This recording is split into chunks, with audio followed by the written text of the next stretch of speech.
প্রিয় স্নেহের ফোর্থ সেমিস্টারের ছাত্রছাত্রীরা, আজকে আমি যে বিষয় নিয়ে আলোচনা করব সেটি হচ্ছে তোমাদের যে এইসি বেঙ্গলি রয়েছে, এইসি ফোর বেঙ্গলি ছোট গল্প ও কবিতা। এইটি তোমাদের প্রত্যেককেই পরীক্ষা দিতে হবে, যাদের রয়েছে, যারা চুজ করেছো এইসি ফোরে বাংলা। তো এই যে সাবজেক্টটি দেখছো, ছোট গল্প ও কবিতা, এখান থেকে তোমাদের টোটালি এমসিকিউ আসবে, যেরকম তোমাদের থার্ড সেমিস্টারে এসেছিলো এইসি থ্রিতে।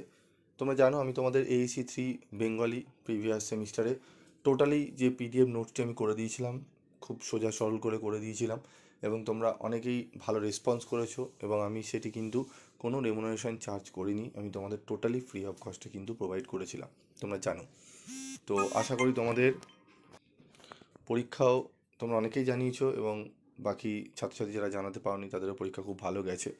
তো এবারেও আমি এইসি ফোর পেপার নিয়ে আমি তোমাদের নোটস দেব, ফ্রি অফ কস্টেই দেবো। কীভাবে পাবে সেটি আমি বলছি, আগে স্কিপ করে বেরিয়ে যেও না।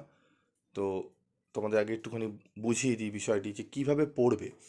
তোমরা বইও অনেকে কিনেছো, অনেক জায়গায় বিভিন্ন সাইজটি বইয়ের অনেকে দেখেছি গ্রুপে তোমরা ছবি দিয়েছো, পাঠিয়েছো আমাকে, এই জায়গাটা কী হবে স্যার, অ্যান্সার ঠিক আছে কি না। তো ওখানে থরলি শুধু কোশ্চেন অ্যান্সার রয়েছে। তো ওইভাবে পড়লে কমন পেতে পারো, হয়তো 4-5টা প্রশ্ন কমন পেলে, বাকি কিন্তু কিন্তু কমন নাও পেতে পারো, ঠিক আছে। তাই তোমাদের বলবো কীভাবে পড়বে একটু দেখে নাও। নোটসটা বাজারে কোনো মার্কেটে কোনো বইতে তোমরা অ্যাভেলেবেল পাবে না, যে এই নোটসটা আমি তোমাদের তৈরি করে দিয়েছি। তো দেখো, আমাদের প্রথম মডুল ওয়ানে থাকছে ছোট গল্প, কলকাতা বিশ্ববিদ্যালয় প্রকাশিত ভাষা পাঠ সঞ্চয়নের সংকলিত। তারপর রয়েছে পাঠ্য গল্প, রবীন্দ্রনাথ ঠাকুরের লিখিত পোস্টমাস্টার, ছুটি, জীবিত ও মৃত এবং বলাই, ঠিক আছে। তো আমরা এগুলো আলোচনা করব।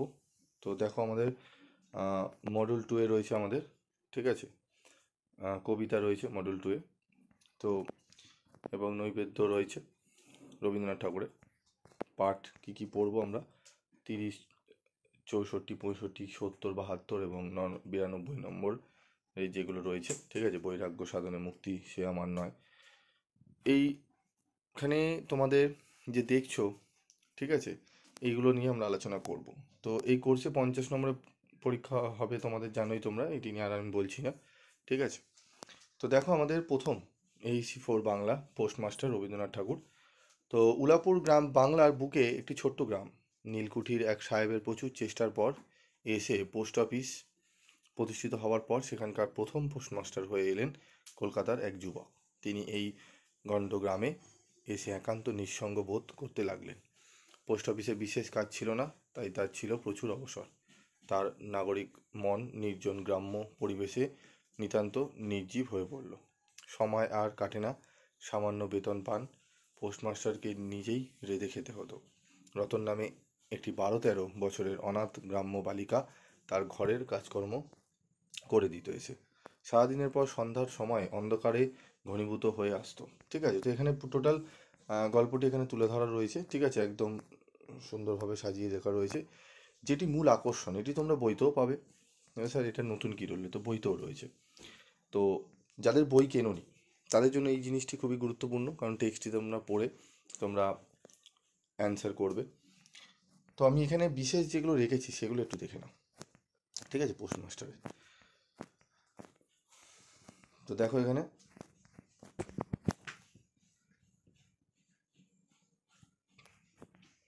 এখানে দেখো গুরুত্বপূর্ণ নোটস। পোস্টমাস্টার গল্প প্রকাশিত সাল 1792 খ্রিস্টাব্দ, বঙ্গাব্দ 1298। হিতবাদী পত্রিকায় গল্পগুচ্ছ প্রথম খণ্ডে সংকলিত হয়। রবীন্দ্রনাথ ঠাকুর পোস্টমাস্টার গল্পটি লেখেন শান্তিনিকেতনে। পোস্টমাস্টার গল্পে উল্লেখিত গ্রামটির নাম উলাপুর গ্রামের নীলকুঠির সাহেবদের বাস ছিল। গ্রাম্য পরিবেশ পোস্টমাস্টারের কাছে লাগে ভয় ও বিতৃষ্ণা। রতনের বয়স ছিল কত? 12-13 বছর। পোস্টমাস্টার রতনকে শোনাতো ভাই, মা, দিদির কথা। পোস্টমাস্টার রতনকে কি শেখাতে শুরু করে? লেখাপড়া। রতন কেন পোস্ট অফিসের চারিদিকে ঘুরছিল? দাদাবাবু ফিরে আসেন কিনা দেখতে। পোস্টমাস্টার গল্পে বর্ষা ঋতুর কথা বলা হয়েছে। পোস্ট অফিসের চারপাশে রতন কিভাবে ঘুরে বেড়াতো? অশ্রুসিক্ত চোখে, ঠিক আছে, অশ্রুসিক্ত চোখে জল নিয়ে ঘুরে বেড়াতো। লেখক পরিচিতি কি? দেখো, লেখক রবীন্দ্রনাথ ঠাকুর। সাহিত্য ধরন ছোট গল্প। গল্প প্রকাশ 1891 সাধারণ পথিক নামে। থিম সম্পর্ক বিচ্ছেদ নিঃসঙ্গতা। সহানুভূতি, আশা, ভ্রান্তি। গল্পের প্রেক্ষাপট: পোস্টমাস্টারের প্রথম চাকরি উলাপুর গ্রামে। উলাপুর ছোট গ্রাম, পাশেই নীলকুঠি। অফিস, অন্ধকার আটচালা ঘরে, চারপাশ পুকুর, জঙ্গল, ঝোপঝাড়। পোস্টমাস্টারের চরিত্র: কলকাতার ছেলে, শহরে পরিবেশে অভ্যস্ত, গ্রামে এসে নিঃসঙ্গতা অনুভব করে। কাজকর্ম কি? কবিতা লেখার চেষ্টা করে। রতনের সঙ্গে বন্ধুত্ব গড়ে ওঠে। রতনকে পড়াতে শুরু করে। অসুস্থ হলে রতন তার সেবা করে। এগুলো জাস্ট ছোট, যে গল্পটি বড় করে আকারে দেওয়া রয়েছে সেগুলোকে শর্ট ফর্মে ছোট ছোট আকারে দিয়ে দেওয়া হয়েছে যাতে তোমরা মনে রাখতে পারো এবং যেখান থেকে কোশ্চেন আসুক না কেন তোমরা অ্যান্সার করতে পারো। এখানে তোমরা এমসিকিউ পাবে, পুরো টোটাল জিনিসটাই তোমরা পাবে। আর এরকম নোটস আই থিঙ্ক তোমরা কোনো জায়গায় পাবে না সেরকম, ঠিক আছে? এটা তোমাদের আমি লাস্টে যেহেতু দিয়েছি তাই এটি কপি করার সুযোগ হয়ে ওঠেনি, আমি একদম শেষেই দিলাম তোমাদের। তারপর দেখো, রতন চরিত্র: পিতৃমাতৃহীন অনাথ গ্রাম্য বালিকা, বয়স প্রায় 12-13 বছর, পোস্টমাস্টারের কাজ করে রান্নার সেবা, তাকে দাদাবাবু বলে ডাকে। মায়ের স্মৃতি ঝাপসা, বাবাকে বেশি মনে পড়ে, পোস্টমাস্টারের যত্নে শিক্ষা লাভ করে। সম্পর্কের রূপ: পোস্টমাস্টারের একাকিত্বে রতনের সাহচর্য পায়। গল্প করে, পরিবারের কথা বলে। রতন কল্পনায় তার পরিবারকে চিনে নেয়। সম্পর্কের রূপ: পোস্টমাস্টার একাকিত্বে রতনের সাহচর্য পায়, ঠিক আছে, এটি ডবল হয়েছে। রোগ ও সেবা পর্ব: বর্ষার পোস্টমাস্টার অসুস্থ হয়, রতন তাকে মায়ের মতো সেবা করে, বৈদ্য ডেকে আনে, পথ্য রাধে। বিচ্ছেদ ও প্রতিক্রিয়া: পোস্টমাস্টার বদলি না পেয়ে ইস্তফা দিয়ে বাড়ি চলে যাওয়ার সিদ্ধান্ত নেয়। রতন চায় তার সঙ্গে যেতে, সে না বলে।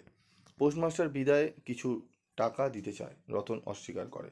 ঠিক আছে, তো এরকম রয়েছে, তোমরা পেয়ে যাবে। গুরুত্বপূর্ণ উক্তি রয়েছে। শেষ অনুভূতি কী রয়েছে? পোস্টমাস্টার ভাবনায় পড়ে ফিরে যায় কিনা, শেষমেশ নৌকায় চলে যায়। রতন বারবার ঘুরে বেড়ায়, মনে মিথ্যা আশা, সে ফিরবে। এবার দেখো এমসিকিউগুলো দেখে নাও। দেখো এমসিকিউগুলো যখন বলবো তখন তোমরা পারবে। পোস্টমাস্টার গল্পটি হবে বা গ্রন্থটি প্রথম কোন পত্রিকায় প্রকাশিত হয়? গল্পটি, ঠিক আছে, হিতবাদী পত্রিকায়। পোস্টমাস্টার গল্পটি প্রথম কত সালে প্রকাশিত হয়? 1891 সালে। পোস্টমাস্টার গল্পটি গল্পগুচ্ছের কোন খণ্ডে সংকলিত? প্রথম খণ্ডে। পোস্টমাস্টার গল্পের পোস্ট অফিসটি কোন গ্রামে অবস্থিত? উলাপুর। পোস্টমাস্টার গল্পে পোস্ট অফিসটি স্থাপন করেছেন কে?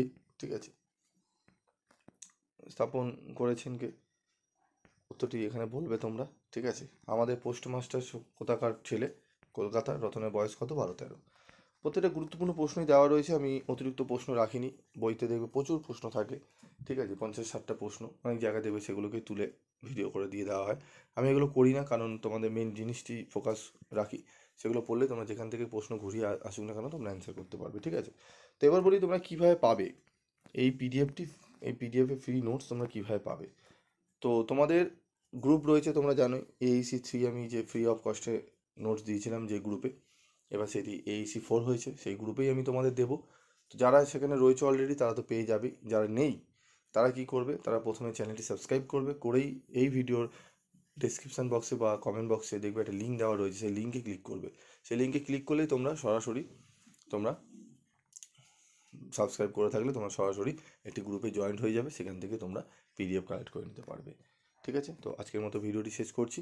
পরবর্তী ভিডিওতে আমি বাকি যেগুলো রয়েছে চ্যাপ্টারে তোমাদের সেগুলো কভার করব এবং তারও PDF নোটস আমি তোমাদের দিয়ে দেবো। আজকের মতো ভিডিওটি শেষ করলাম।